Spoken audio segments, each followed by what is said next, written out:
Travel along, Catholic pilgrims, as we learn from St. Augustine, Doctor of the Church, while we read his book, Confessions.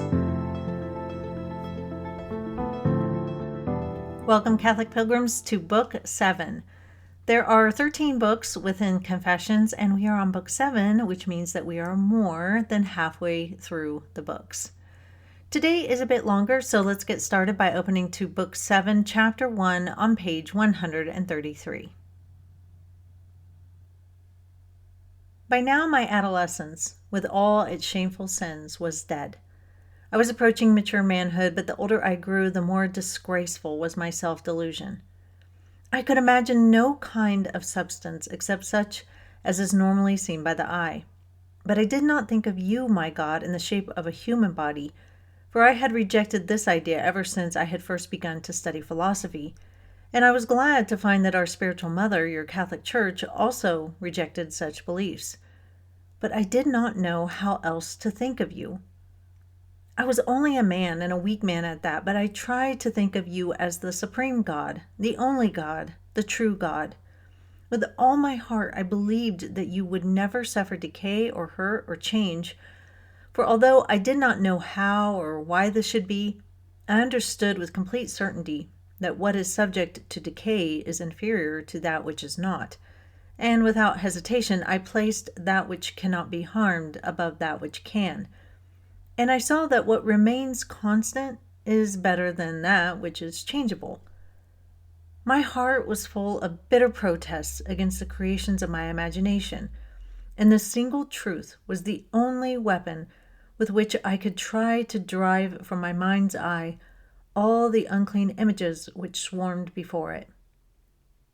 But hardly had I brushed them aside than, in the flicker of an eyelid, they crowded upon me again, forcing themselves upon my sight and clouding my vision, so that although I did not imagine you in the shape of a human body, I could not free myself from the thought that you were some kind of bodily substance extended in space, either permeating the world or diffused in infinity beyond it.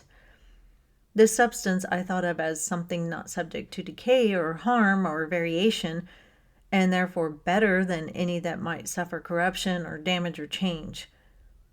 I reasoned in this way because if I tried to imagine something without dimensions of space, it seemed to me that nothing, absolutely nothing, remained, not even a void.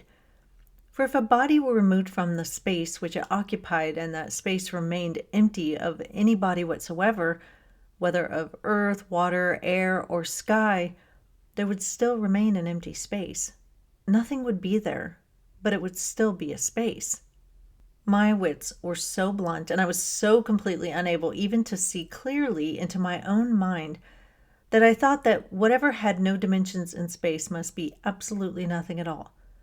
If it did not or could not have qualities related to space, such as density, sparseness, or bulk, I thought it must be nothing. For my mind ranged in imagination over shapes and forms such as are familiar to the eye, and I did not realize that the power of thought by which I formed these images was itself something quite different from them.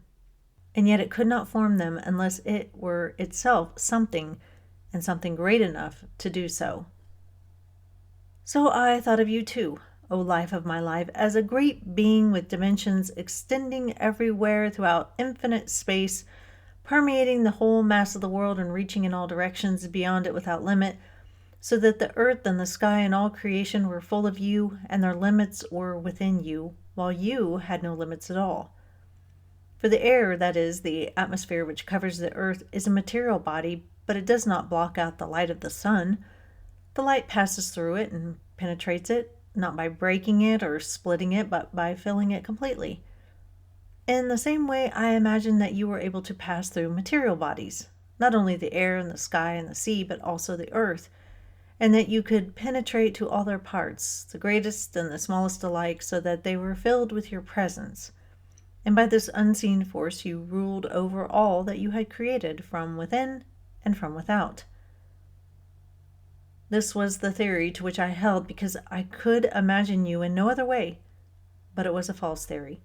For if it were true, it would mean that a greater part of the earth would contain a greater part of you and a smaller part less in proportion. Everything would be filled with your presence, but in such a way that the body of an elephant would contain more of you than the body of a sparrow, because the one is larger than the other and occupies more space. So you would distribute your parts piecemeal among the parts of the world, to each more or less according to its size. This, of course, is quite untrue, but at that time you had not yet given me light in my darkness. As I was reading through this, I was thinking to myself, man, this is not something that I've ever struggled with.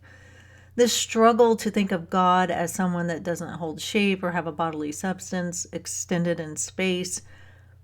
I mean, we know that Jesus now has his glorified body in heaven, but setting that aside, God outside of space and time, no bodily substance, that is not something I've ever struggled with. And St. Augustine clearly does, and this made me think about how each of us has a different hang-up. Or maybe you don't, by the grace of God, but for the vast majority of people, there is something that they are going to have to work through in order to come to God. Maybe it's believing he's even there, or maybe it's that he permits evil actions, or maybe it's that he humbled himself and came to live amongst us as a man. Everyone has something. And I think this really speaks to how we all need our gifts and our voice. It may not be someone like me that speaks to a doubter of God's existence, but maybe it's you. And it may not be you that can speak to the fact that Jesus is fully God and fully man, and it had to be that way for us to be saved, but maybe it's my voice. So just because someone doesn't get what you are saying, and maybe you aren't convincing them, which can be frustrating, trust that God has a voice out there that can reach them and help them and plant seeds. I also think that we need to be reminded to be patient with people. Speaking to myself here. For me, I just can't get why Augustine has this hang up on this bodily substance issue, but I'm not him, and I can't expect him to think and act just like me. He'd probably be frustrated with how I think. So be patient with people's hang-ups and walk with them as they try to figure things out. Now, that can be hard to do, but the other option is to just throw up our hands and give up.